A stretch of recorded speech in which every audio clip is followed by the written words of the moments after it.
Chapter 14.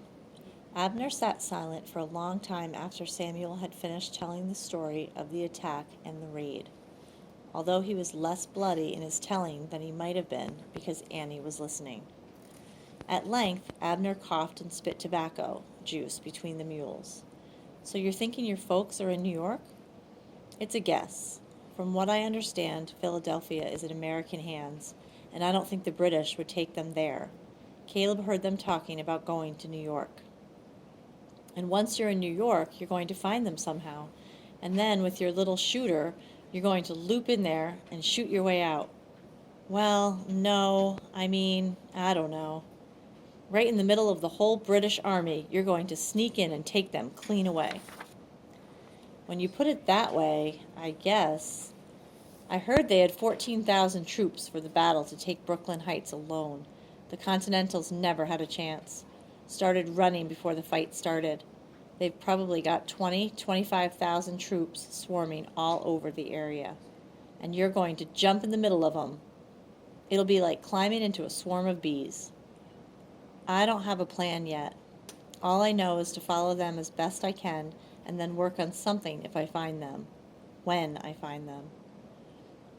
"You know what I think?" Abner looked at him. "No, sir." "You don't have to call me sir." "Yes, sir. No. I don't know what you think." "I think you need help from an old coot and a couple of dogs. That's what I think." "You'd do that? Couldn't that land you in a lot of trouble? You've got that pass that lets you go places. Why would you want to help us and risk losing the pass?" Abner snorted. "Ain't no pass at all. Got a friend in Philadelphia with a printing press. All I had him do was make me a peck of forms with the date blank and a place for somebody to sign. Official looking. I just fill in the blank with the right general's name and sign it. Works every time." "That still doesn't answer the question about helping us." Samuel watched as the dogs moved to the front of the mules, one on either side, looked ahead intently, then dropped back. "Somebody's coming," Annie said. She'd seen the dogs move. "Shouldn't we stop?" "Not soldiers," Abner said, shrugging and spitting. "Just people traveling." "Not soldiers," Abner said, shrugging and spitting. "Just people traveling, maybe getting out of New York. Was it soldiers, the dogs would have stayed up front, kept watching." "How do they know?" Abner shook his head. "No way to know that unless you're a dog. They kind of feel things in the air, maybe, or along the ground. Sometimes they'll put their noses down and tell it that way, but they're always right." And they were right this time. A freight wagon was coming, not as full as Wagner's, and pulled by a team of oxen rather than mules. There was a man walking on one side of the oxen, carrying a wooden staff, which he used to guide them, and a woman walking on the other side. On the wagon seat were two children, probably 3 and 4 years old. They passed head-on, and Samuel thought neither of them would say anything. The man just nodded at Abner. But before he was well past, Abner called, "Dragoons ahead, patrolling the road west." "Thankee," the man said with a nod. "We're obliged for the knowledge, but we're going south at the turn. Head down for Philadelphia." "If it's still held." "Held solid. Good journey," Abner said. "For you and the family, and good health. The same to you." And they were gone. Why don't the British soldiers come at them? Do they have a pass? Probably not. I doubt anybody really gets a pass like mine, but the soldiers aren't always a problem. Sometimes they take things, act up rough, but other times they seem to follow some kind of rule. Unless they be Hessians. Then even the pass might not work. He shook his head. "They ain't nothing good about the Hessians. They were born bad." Annie nodded. She had been so quiet Samuel had forgotten she was there, sitting between them. Her voice was brittle, like it could break in the middle of a word. "They're all bad." It will be years, Samuel thought, before she can forget, maybe her whole life, and I don't blame her. I feel the same, and I didn't even see my parents bayoneted. The thought of his parents brought back the memory of the question he had asked Abner, which had not been answered. We never heard why you want to help us, he said. Couldn't it make trouble for you? No more than I make for myself.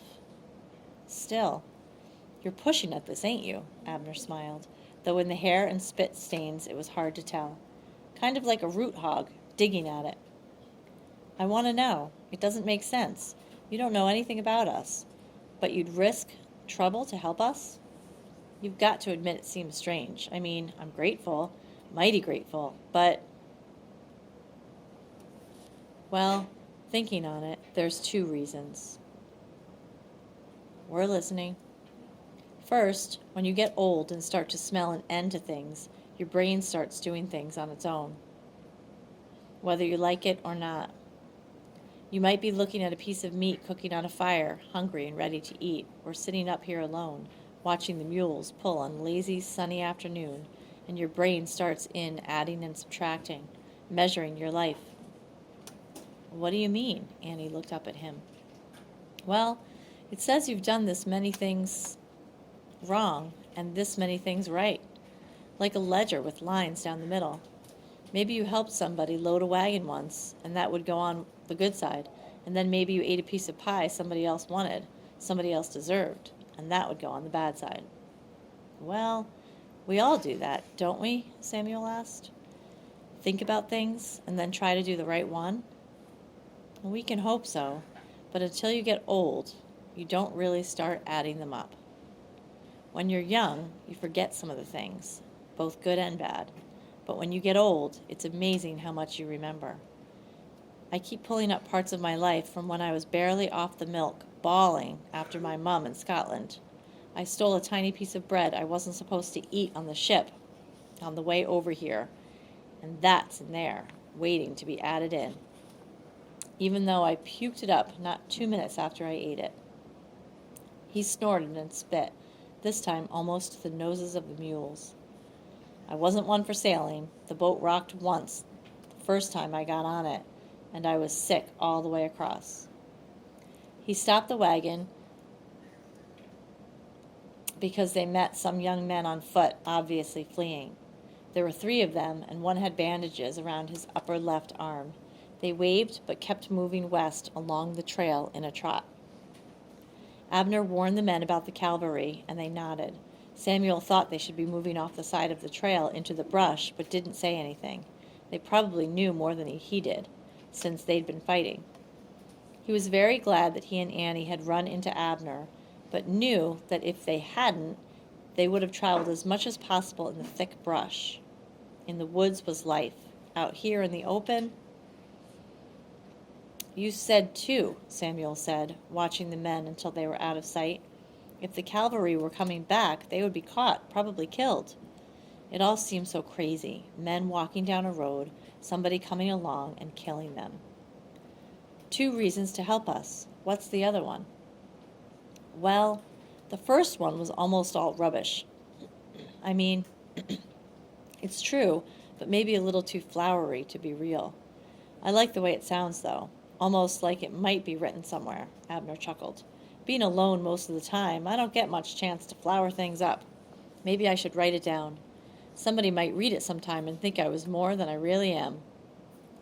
Lord, Samuel thought, for somebody who spends most of his time alone, he sure does like to hear his own voice. He waited. But the second is quick. The truth is that I'm too old to fight, Abner laughed. Annie jumped, and Samuel realized she'd been dozing. I like a good scrap, and I'm too old for this one, so I go back and forth with news. Try to help. You're a spy? No, that's too hard a word, though I expect these redcoats would hang me proper if they knew. I go back and forth with news about things that are happening that some might be interested in hearing about. I sell a little and buy a little and carry a word now and then, and I help them that needs it when I can. I can't really fight, my bones would break, but if I help those who are against the redcoats, it's right close to fighting. I can't stand the redcoats, and you don't like them either. Is that good enough for you? Samuel nodded, watching the dogs move up the trail and back again. That's good enough for me, and thank you for your help.